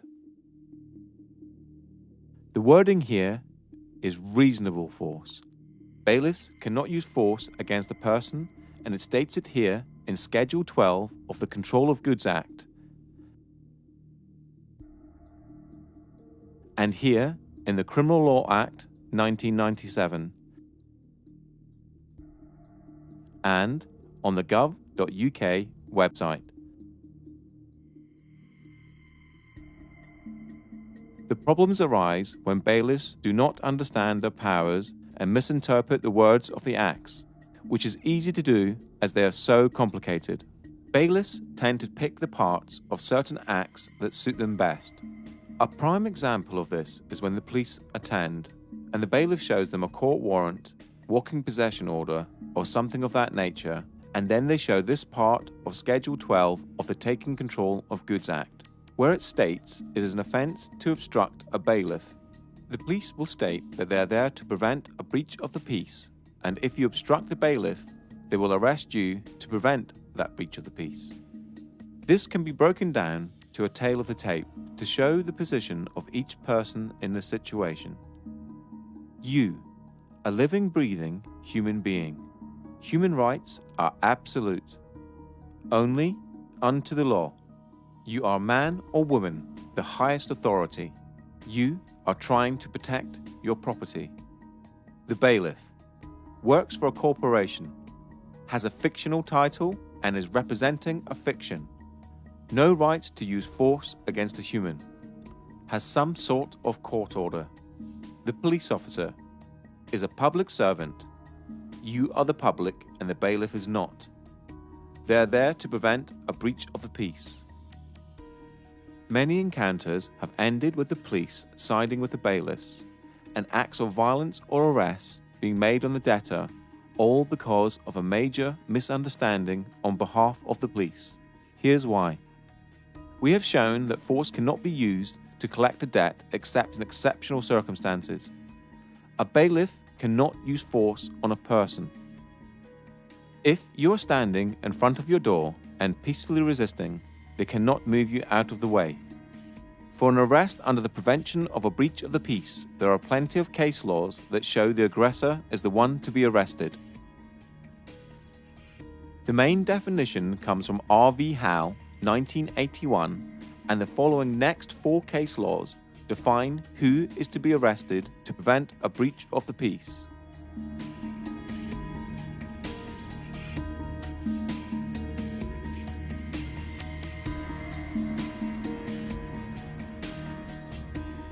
You cannot be obstructing a bailiff from his duties, as using force on a human is not his duty. It seems trivial, but the law allows you to peacefully resist the possession of your home or property. If the bailiff is there for a debt or a non-criminal fine, such as a speeding ticket or parking ticket, then it is a civil matter and the police must be impartial no matter what the paperwork says. R.V. Howe, 1981, and Bibby v. Chief Constable of Essex Police, 2004, are now held as the authority for defining a breach of the peace.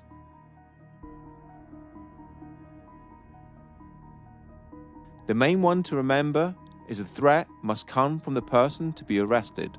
That means if a bailiff tries to touch you or move you out of the way, they are the one to be arrested.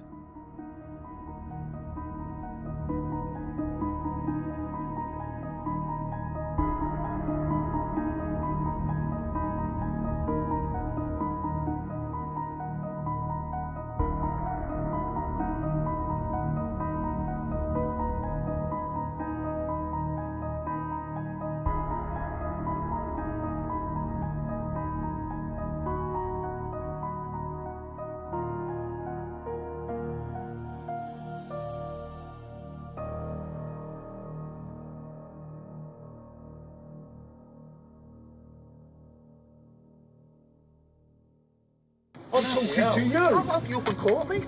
Oh, please do. Oh, I will do. What's your name? Higgs. H-I-G-G-S. First name, Paul. Date of birth, 5/9/55. I'm being intimidated and threatened. Your opinion is worth less than something I might trod on. You! What's the matter with you? How many of you are there? What's it got to do with you? Hello? You're committing trespass and fraud and theft on people. That's what you do for a job, and you should be disgusted with yourself. That's what you do for a job. You're a thief. Go away, you ain't having it. Too many fucking massacres today and more coming down. And Monet even started. They're all tweeting, texting. With 200 people in the street. You haven't got the firm. Because we got the firm. Look how many fucking people. Yeah, we got the firm. Can we report a crime, please? These criminals here, please. These criminals are Constable. trespass on our land. And can you please explain that the evidence is not admissible if it's not signed? This is not signed, nothing's been signed, it's inadmissible, and you will be trespassing if you come on this property. You can't force your way into the property. What are you doing? You're breaking the law. No, you're breaking the law. We're filming you. Who are you? We want some ID, please. We can have some ID. We can have some ID. Why are you trying to force in here? Let's go. That's a warrant of control for the unpaid penalty. And where's the magistrate's signature? Don't need a magistrate. Oh, yes, you do. So you can call the police if you wish. You both have no power here, so you should leave. Because we will ring the police. You can do that, but it will be deemed theft. Leave the land. Leave the land. Leave the land. Thank you very much. Leave the land, please. Come on. He's got no authority. He's a locksmith. Get him off the land. Thank you very much. You need to read this in relation to this eviction today. We're not allowed to use any force or violence, and that would be laid at Magistrates Court tomorrow for a summons against anybody here who authorises or who issues violence for this eviction. It's simply not allowed. I'm pretty sure of that. I'm pretty sure it's not just a job. Yeah, I'm sure it's vocational. You're doing the right thing. Yeah, you swore an oath to protect us, the people, not to protect them, to protect us.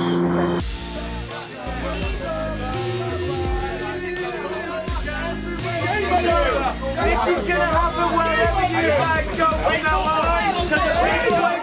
You people need to really think about what you're doing, please, before it's too late. And don't be arrogant, Mr. Koresh. You really have got a problem there.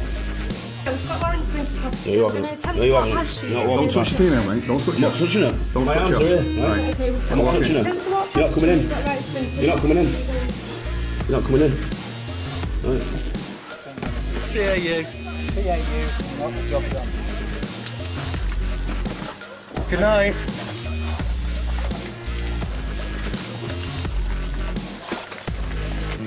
The law. He's a criminal. He's a trespass. Court by this is refusing to request a leave by a sergeant. So I briefly Thank you very much, constables. Absolutely, you're going to be heroes online. Absolute heroes. Well done. Absolutely amazing work. You've just made history in this country. You've just made history in this country.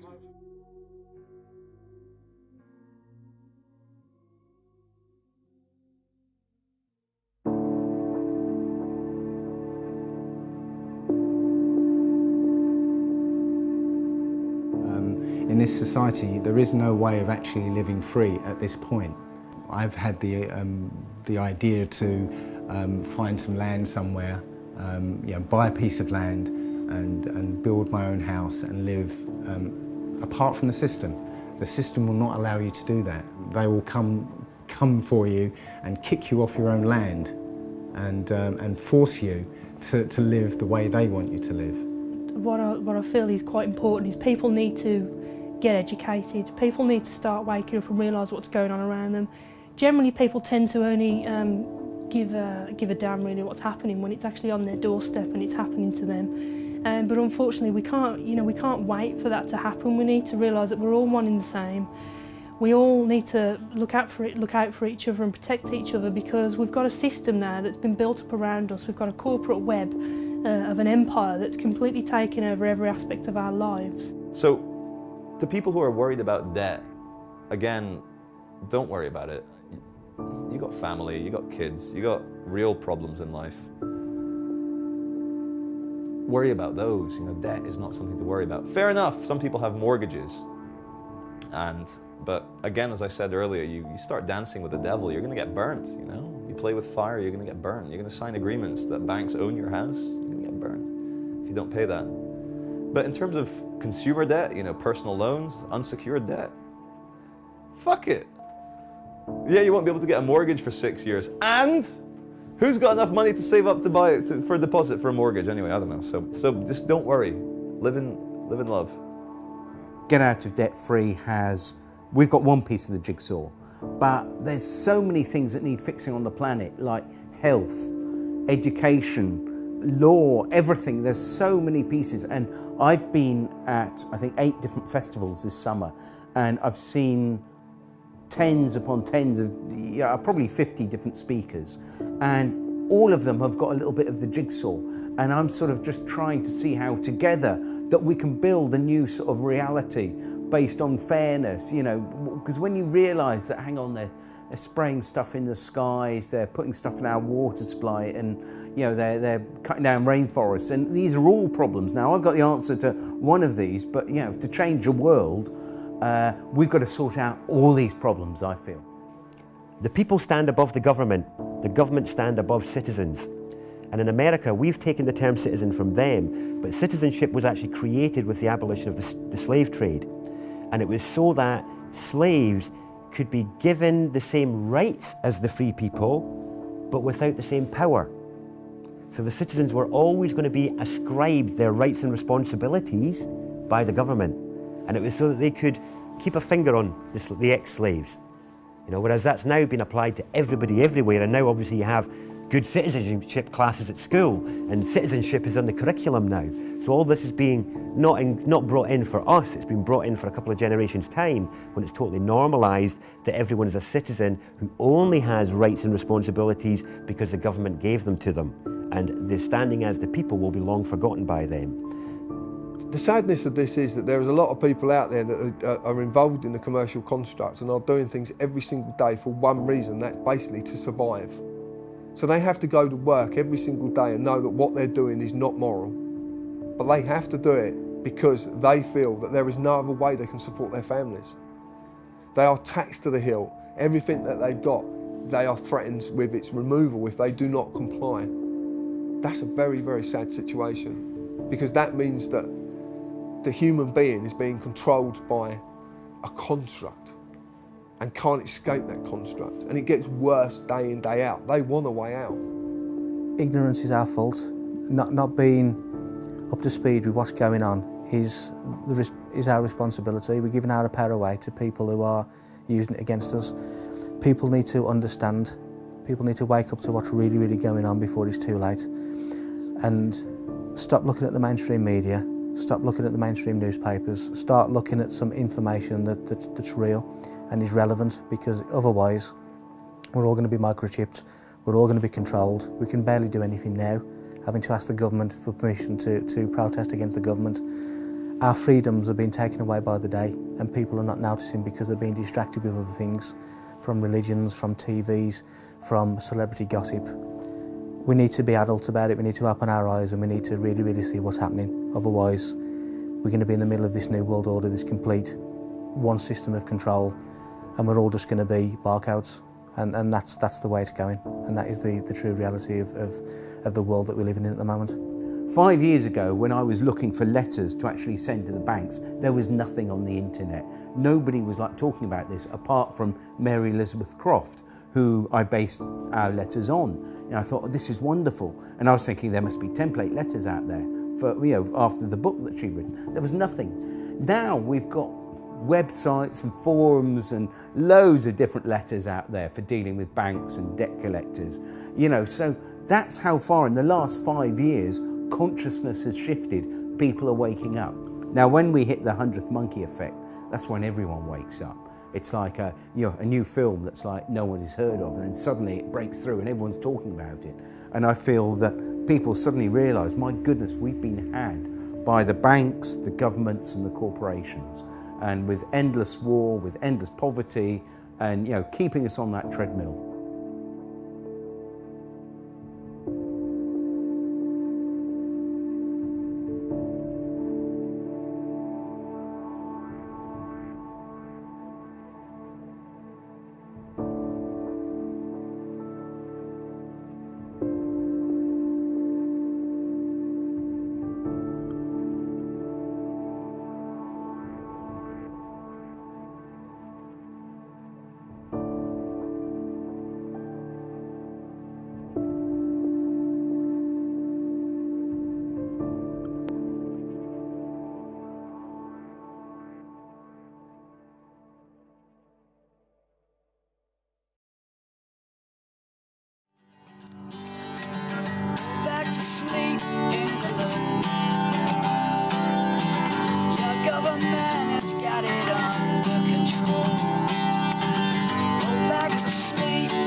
you.